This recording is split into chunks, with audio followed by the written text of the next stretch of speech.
Everyone, welcome to my channel again. सुप्रभात आप सभी को।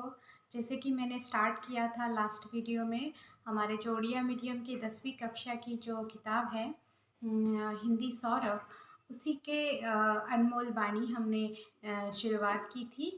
अनमोल वाणी का हमने पहला जो विषय था संत कबीरदास जी के जो दोहे थे वो हम पढ़ लिए थे।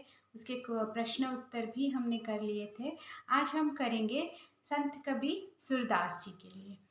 पहले जो हम आज पढ़ेंगे, पहले मैं उसकी कविता पढ़ूंगी, फिर इसकी जो भावार्थ मैं आपको समझाऊंगी, फिर उसके शब्दार्थ के भी हम जब पढ़ेंगे शब्दार्थ भी पढ़ेंगे।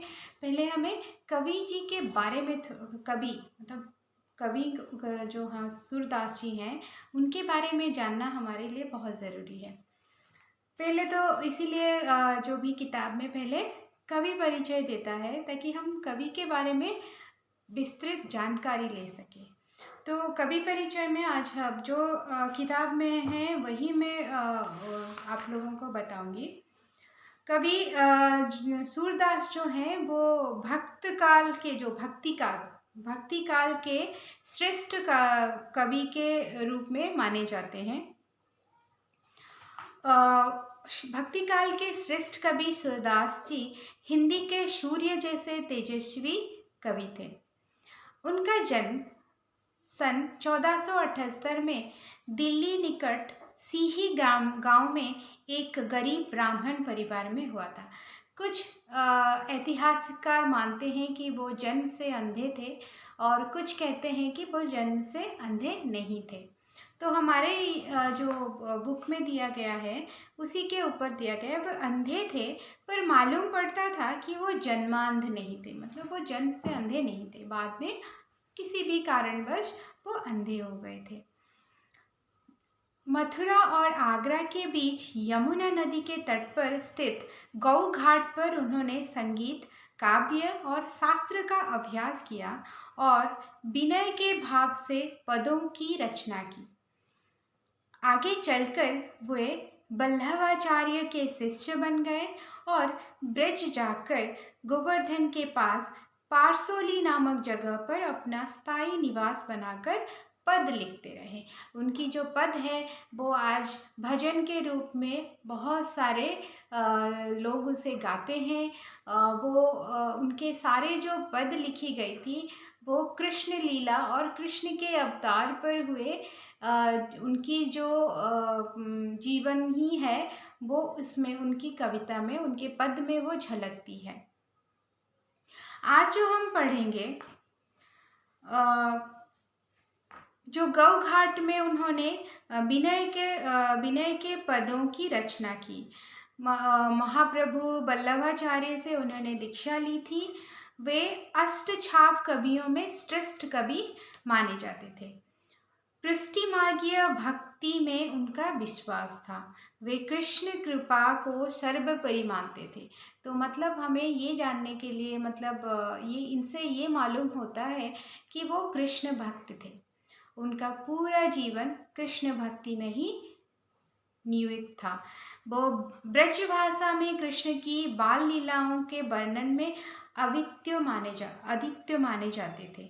वे ब्रह्म के सगुण रूप को उन्होंने स्वीकार किया था। जो भी कवि के बारे में ये जो जानकारी दी गई है हमारी किताब में, वो उनसे इतना तो मालूम पड़ गया है कि वो मतलब एक कृष्ण प्रेम में ही खुद को समर्पित कर दिए थे। सूरदास जी मानव मन के बड़े पारखी थे। वात्सल्य भाव के तो वो मनज्ञ थे। वात्सल्य भाव को तो वो मर्मज्ञ थे। श्रीमद् भगवत महापुराण के आधार पर रचित उनका विशाल ग्रंथ सुरसागर हिंदी के अमूल्य निधि है। ये बच्चों के, माताओं के, साथियों के, नारी और पुरुषों के मनोभावों के पारंगम कवि थे। वो एक कृष्ण भक्त कवि थे। जो आज हम दो पद है, इसमें दो पद है। एक है कृष्ण की बाल लीला के ऊपर, दोनों ही बाल लीला के ऊपर आधारित है। कृष्ण के दोनों पद ही है। जो कृष्ण भगवान जब मथुरा में पैदा होके उनके पिता के द्वारा नंद गांव छोड़ दे के आ गए थे, फिर वो नंद यशोदा के पुत्र के मान्यता में वहाँ रहे थे। उसी समय उनकी जितनी भी बाल लीलाएं की गई है, इस दो पद में दिखाया गया है। और ये जो पद है वो कवि सूरसागर, जो उनकी एक ग्रंथ है, विशाल ग्रंथ है, सूरसागर से लिया गया है। दोनों के ही जो पद हैं, दोनों पद में ही उसे भजन के रूप में भी कृष्ण के मंदिर वगैरह में गाए जाते हैं। तो आज मैं जो पद पढ़ूंगी उसका सप्रसंग व्याख्या भी करूंगी। तो आज मैं एक पद पढ़ूंगी जो 1 नंबर पे दिया गया है, वो वाले पद पढ़ूंगी, और दूसरा जो पद है मैं दूसरे वीडियो में समझाऊंगी पढ़ के। पारसोली के श्रीनाथ जी के मंदिर में भजन कीर्तन करके उनका समय बीतता था। ये कवि सूरदास जी के बारे में है। और 1400 इनकी मृत्यु के बारे में यहाँ दिया नहीं गया है, तो हम फिर भी मैं आपको बता देती हूँ। 1478 में उनकी जन्म हुई थी, और 1563 में 1563 में 1563 में वो पारसली में ही उनका देहावसान हुआ था। पदों के भावों को आज यहाँ पढ़ेंगे। ये जो पद है यह सूरदास के श्री कृष्ण की बाल लीला संबंधी के पद पे दिए गए हैं। पहले पद में हम देखेंगे कि जो दो पद है मैं बोल रही हूँ। पहले पद में कृष्ण बलराम के खिलाफ माँ से शिकायत करते हैं, और दूसरे पद में वो अकेले खेलते समय विभिन्न चेष्टाओं भरा माँ यशोदा को विमोहित कर देते हैं। जो पहले पद में पढ़ेंगे कि वो अपने भाई की, बड़े भाई की शिकायत अपनी माँ से करते हैं, यशोदा मैया से करते हैं, और दूसरे पद में वो अकेले अकेले गाना गाते हैं, अकेले अकेले नाचते हैं, अकेले अकेले विभिन्न खेल खेलते हैं, जो उनकी माँ उनको देख के विमोहित होते हैं, उसके बारे में दिया गया है। तो पहले हम फर्स्ट जो पहला पद है उसके शब्दार्थ पढ़ते हैं, जो बुक में है, जो किताब में है। मैया, यहाँ ये सारे भाषा जो हैं ब्रजभाषी भाषाएं हैं, तो हमें तोके मोके ये शब्द आएंगे, तो उसकी जानकारी हमें होना बहुत ज़रूरी है, उसका अर्थ जानना ज़रूरी है। पहले तो मैया, मैया मतलब माँ, हमारे बहुत एक फेमस भजन है, मैया मोरे मैं नहीं माखन खायो, तो उसी से है। तो मैया मतलब माँ, मोहे, मोही मतलब मुझे या फिर मुझको, दाऊ बड़े भाई, यहाँ बलराम जी को बोला जा रहा है। दाऊ तो जानते हो, जो सीरियल वगैरह में देते हैं, दूरदर्शन हो या कोई भी कृष्ण के ऊपर जो भी सीरियल आते हैं टीवी में, उसमें दाऊ बोलते हैं, तो हमें थोड़ा बहुत इसकी जानकारी है। खिजायो मतलब चिढ़ाया, मोसो मतलब मुझसे, मोल मतलब खरीद कर, लीन्हो लाया गया, जसुमती यशोदा माँ, जाओ जन्मा, रिस क्रोध, पुनि पुनि बार बार, तुमरो तुम्हारा या फिर तुम्हरे, तात मतलब पिता, कत मतलब क्यों और किस लिए, श्याम काला रंग, सांवला रंग को श्याम कहते हैं, सांवला रंग। चुटकी, ऐसे चुटकी जो बजाते हैं, चुटकी अंगूठी, दो अंगूठी को बजा के लगा के जो आवाज़ निकालते हैं उसे चुटकी कहते हैं। फिर ग्वाल, गोपालों को, जो गोपाल थे वृंदावन में, वो सब उनको ग्वाले कहते हैं, या फिर उनका अर्थ है गोपाल। सीखे सिखा देते, बलवीर यहाँ बलराम जी हैं, मोही मुझे ही, दाऊ ही बड़े भाई से, रिझावत प्रसन्न होते हैं, कबहू कभी भी, खीजे गुस्सा करना, चिते देखकर, लौनी मक्खन, खवाबत खिलाते हैं, दूरी छिपकर। ये दूसरे पद का भी अर्थ यहाँ पे आ गया है, बुक जो हमारी दिया गया है शब्दार्थ। तो मैं बात पढ़ दे रही हूँ एक बार, जब हम फिर उसको पढ़ेंगे पद में उस समय भी ये भावार्थ या शब्दार्थ पढ़ेंगे। फिर आता है रिस गुस्सा, लखी देखकर, रीझो प्रसन्न होना, चबाई निंदक चुगलखोर, जनमत जन्म से, ध्रुत शैतान शरारती, गोधन गाय रूपी धन, सौगंध शपथ कसम, पुत्र मतलब बेटा या फिर पुत्र को कहा जाता है। कुछ शब्द मिला यहाँ पे, 2 पदों में मिल गया है, पूरा नहीं है इसमें। पहले हम उसके गायन देखते हैं, पहले पद पढ़ते हैं, उसके बाद फिर इसका मैं भावार्थ बताऊंगी, हम फिर भावार्थ जानेंगे। मैया मैया मोही दाऊ बहुत रिझायो, मैया मोही दाऊ बहुत रिझायो, मोसे कहत मोल के लीन हो, मोसे कहत मोल के लीन हो, तू जसमती कब जायो, मैया मोही दाऊ बहुत खिजायो। कहाँ कहो एही रिस के मारे, खेलन हो नहीं जात, पुनि पुनि कहत कौन है माता, कौन है तुमरे औतात, मैया मोही दाऊ बहुत खिजायो। गोरे नंद जशोदा गोरी, तू कत श्याम सरी,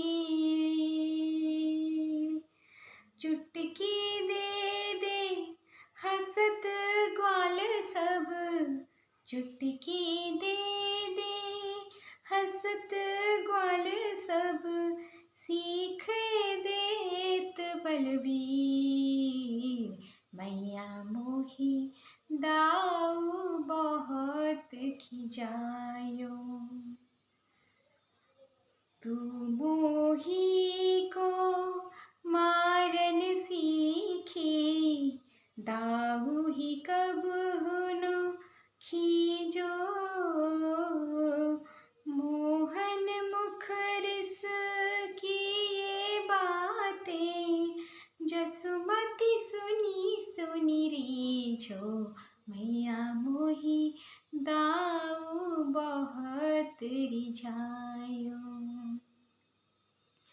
सुनहु कान्हा बलभद्र चबाई, जनमत ही को धूत, सुर श्याम मोही गोधन की सो, हो माता तू पूत।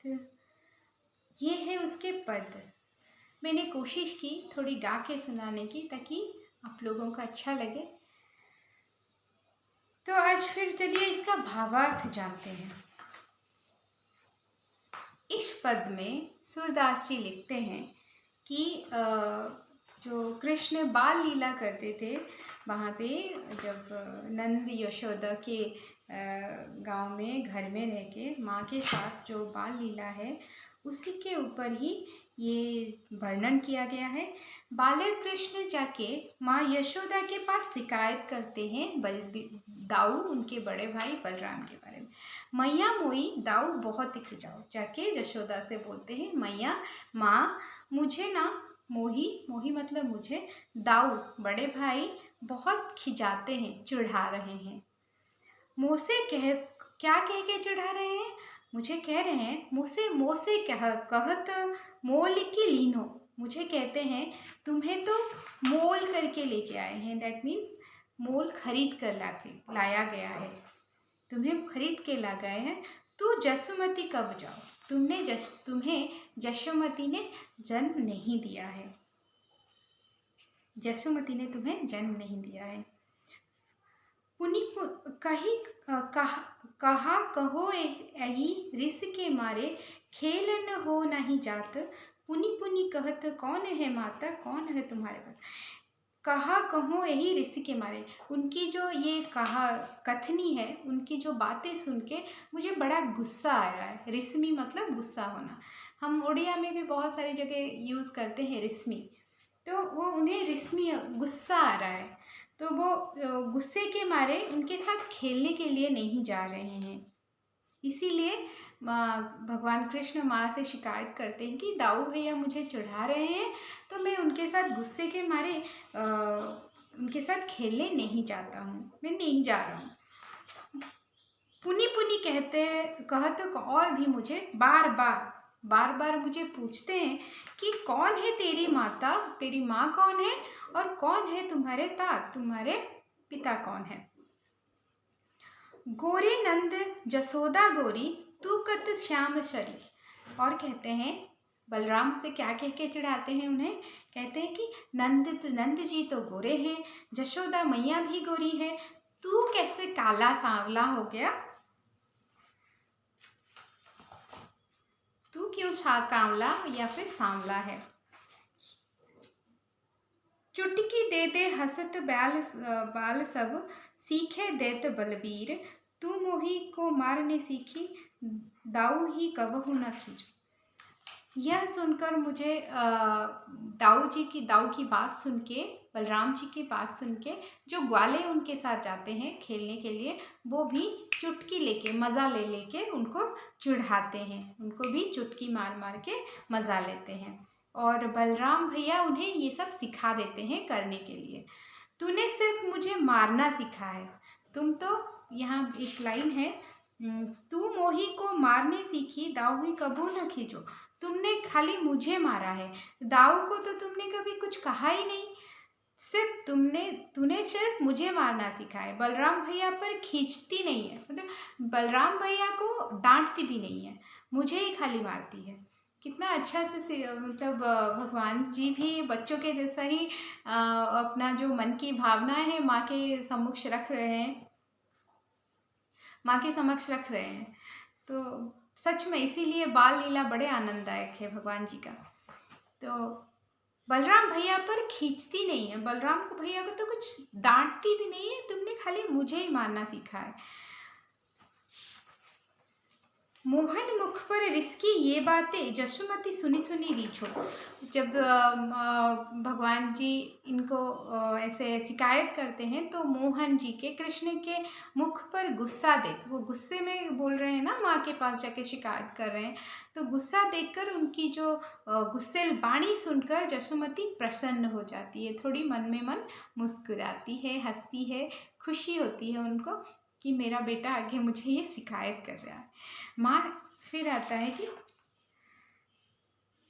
सुनहु कान्हा भल भद्र चबाई, जनमत ही को धूत, शूर श्याम मोहि गोधन की सो, हो मात तो पूत। मतलब माँ इनकी बातें सुन के थोड़ी मन ही मन मुस्कुराती है, थोड़ी खुश भी होती है कि कान्हा ऐसे बोल रहा है या कि मुझे शिकायत कर रहा है। तो वो कहते हैं कि माँ कहती है, रे कान्हा सुन, ये जो बलराम है वो बचपन से ही थोड़ी चुगलखोर है, बचपन से ही थोड़ी शरारती है, वो जन्म से ही शरारती है, चालाक है। धूर्त मतलब यहाँ चालाक है, शरारती भी कह सकते हैं। मैं गोधन की कसम खाकर कहती हूँ, हमारी जो गोधन है, गैया हैं, उनकी कसम खा के कहती हूँ कि मैं ही तेरी माता हूँ और तू मेरा पुत्र है। सच में कितने मनमोहक है ये वाक्या। तो ये वाक्या तो यहीं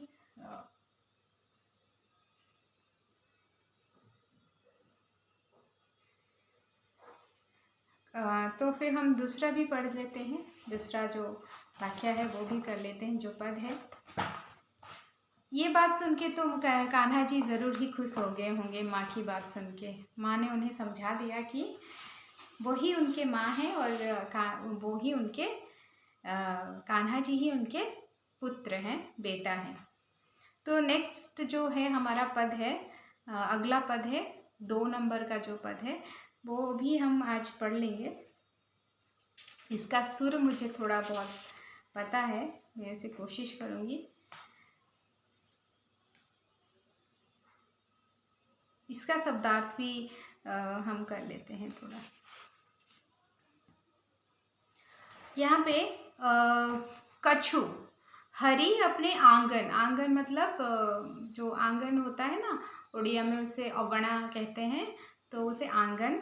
कछु गावत, कछु मतलब किछि, गावत मतलब कछु मतलब उड़िया में किछि कहते हैं, उसको कुछ कहते हैं हिंदी में। गावत मतलब गाना।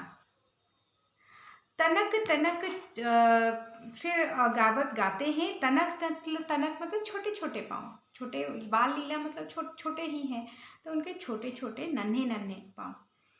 चरण, चरणन मतलब चरण और पैर, छोटे छोटे पैर। मन ही रिझावत, मन ही मतलब मन मन में, रिझावत मतलब खुश होते हैं, खुश होना। बाहा ऊंचाई फिर आता है बाह मतलब जो हाथ हमारे, ऊंचाई ऊपर उठाना, उसे ऊंचा करके।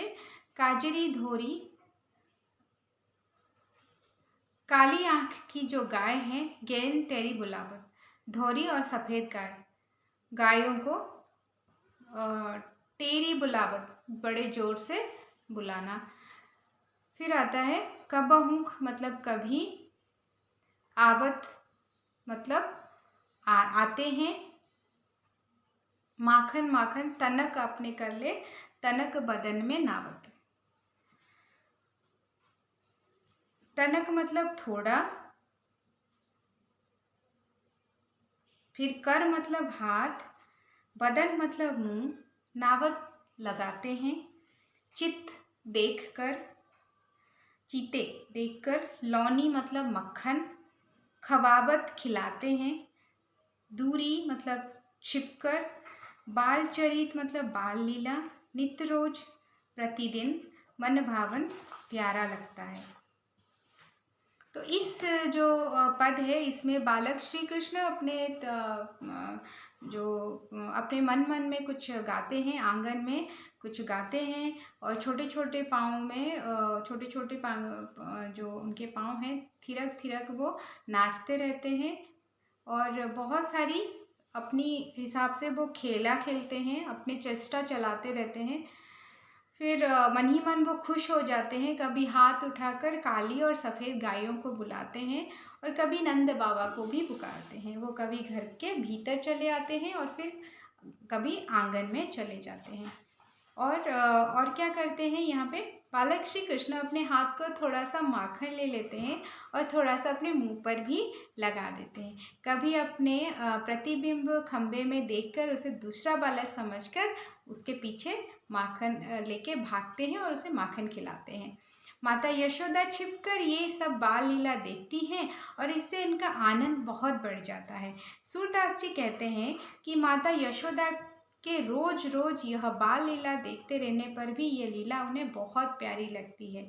उनका मन कभी तृप्त नहीं होता, क्योंकि माँ को अपना बच्चे का हर जो चीज़ें हैं जो बच्चे करते हैं, छोटे बच्चे, तो उनको सबको वो समय को वो जैसे रोक लेना चाहती है अपने पास, अपने साथ ही रख लेना चाहती है। ये हर माँ की एक आशा होती है, एक प्यार होता है। चलो मैं पहले पद को पढ़ती हूँ, फिर हम उसके भावार्थ जानेंगे। हरि अपने आंगन, हरि अपने आंगन कुछ गावत, तनक तनक चरणन सो नाचत, मन ही मन रिझावत। बाह ऊंचाई कजरी धौरी, गयन टेरी बुलावत, कबहुक बाबा नंद पुकारत, कबहुक घर में आवत। माखन तनक अपन आपने कर ले, तनक बदन में नावत। कबहु चिते प्रतिबिंब खम्भ में, लौनी लिए खबावत। दूरी देखती जसुमती यह लीला, हरस आनंद बढ़ावत। शुर श्याम के बाल चरित्र ये, नित देखत मन भावत। हरि अपना, यहाँ हरि भगवान श्री कृष्ण को हरि कहा गया है। हरि अपने आंगन कुछ गावत, अपने आंगन नंद बाबा के जो आंगन है वहाँ कुछ गावत, कुछ मन में उनमें बच्चे हैं छोटे, कुछ गा रहे हैं अपने आप ही, अपने आप के साथ खेल रहे हैं आंगन में। तो खेलते खेलते वो क्या कर रहे हैं, कुछ गाना गा रहे हैं, कुछ गा रहे हैं। तनक तनक चरणन से, छोटे छोटे कदम जो पैर है उससे वो नाचने की कोशिश करते हैं और मन ही मन खुश हो जाते हैं। वहाँ बाहा ऊंचाई कजरी धौरी, गए नी टेरी बुलौत। और कभी कभी क्या करते हैं, हाथ ऊपर उठा के कजरी काजरी काजरी धौरी, मतलब गोरी, काली और गोरी जो गाय हैं उन्हें, जो गयनी है उन्हें जोर से बुलाते हैं अपने पास। कबहु को बाबा नंद पुकारत, कबहु को घर में आवत। और खेलते खेलते बाबा नंद बाबा को भी बुलाते बुलाते, पुकारते पुकारते घर के अंदर आ जाते थे। कभी कभी बाबा को बुला लेते थे, कभी कभी खुद ही अंदर आ जाते थे। माखन तनक आपन कर ले, आपने आपने कर ले, तनक बदन में नावत। माखन तनक आपने कर ले, कभी कभी वो माखन जो लेके आते थे अंदर से घर जाके, उसे वो खा लेते थे और कभी कभी अपने बदन में भी, अपने मुंह में भी, गाल में, बदन में भी लगा देते थे। कबहु चिते प्रतिबिंब खम में, कभी कभी वो खुद को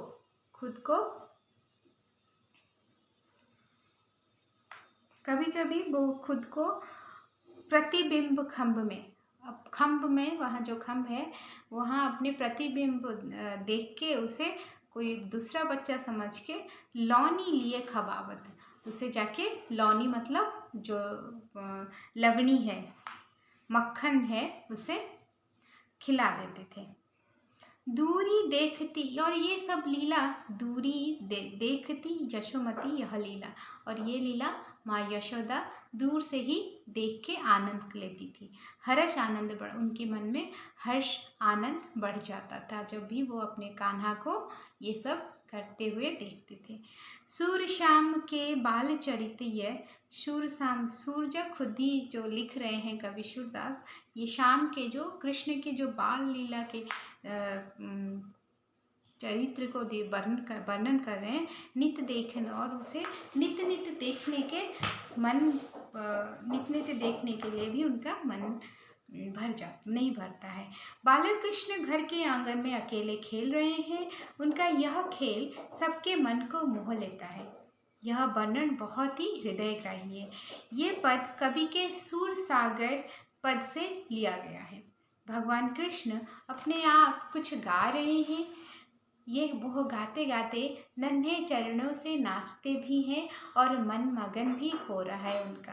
कभी वे हाथ उठाकर काली एवं गौरी गैया को, सफ़ेद गायों को बुलाते हैं, तो कभी नंद बाबा को पुकारते हैं, और कभी वो घर के अंदर चले जाते हैं, भीतर चले जाते हैं। घर में जाकर थोड़ा सा माखन हाथ में लेकर खाते हैं और थोड़ा सा मक्खन अपनी बदन पे भी, मुंह पे भी लगा देते हैं। कभी खम्भे में अपना प्रतिबिंब देखकर उसे माखन खिलाते हैं। माता यशोदा दूर से ही खड़ी होकर ये लीला उनको भा रही है, उसे देख रहे हैं और आनंदित हो रही हैं। सूरदास कह रहे हैं कि कन्हैया की ये जो बाल लीला है रोज रोज देखने पर भी प्यारी लगती है, इससे मन तृप्त नहीं होता, उसे बार बार देखने का मन करता है। तो नेक्स्ट जो हमारी वीडियो रहेगी उसमें हम प्रश्न और अभ्यास के बारे में विस्तृत जानकारी लेंगे, विस्तृत रूप से उसकी आलोचना करेंगे। जो भी आपको अगर कुछ प्रॉब्लम है, डाउट्स हैं, प्लीज़ कमेंट बॉक्स में कमेंट करके मुझे बताइए। And don't forget to like and share and subscribe. Thank you, have a nice day, bye bye.